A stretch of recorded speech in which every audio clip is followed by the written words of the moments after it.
Well, Seagulls Over Westminster is a modern political thriller, and it's set in a time in the UK where the Prime Minister of the day is deeply unpopular, but the leader of the opposition is even more unpopular, both of them uninspiring to both the public and to their party members. Now, that may sound pretty far-fetched, but in fact, it's not set in 2018, it's set in 2024 in the future, where the opposition of the day are very keen to get back into power but struggling. And so they have a survey of the public to see who they would feel would be the best Prime Minister. And it comes back pretty unanimously in favour of a chap called Bradley Deakin.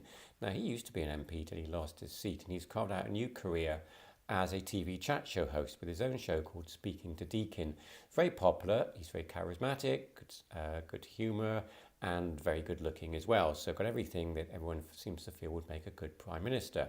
So the opposition think, right, he's our man, we'll have him as our leader if we can, but in order to do that, they've got to get him elected. Now, they don't want to wait for a general election in case the government get back in, so they need to find themselves a by-election, and quickly.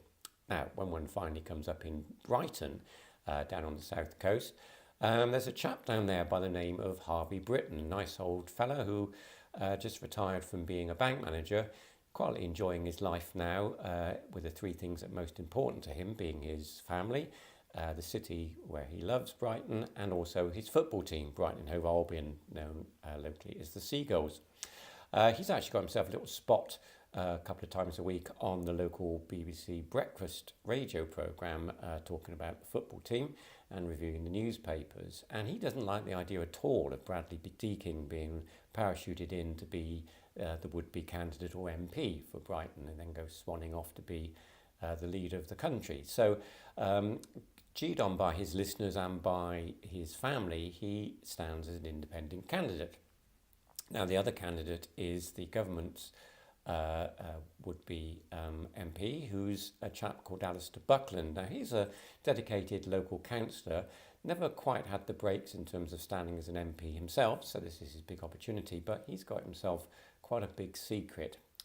So the campaign kicks off, and there's then it all goes horribly wrong, as books always do, and in this case it's mired by scandal and accusations and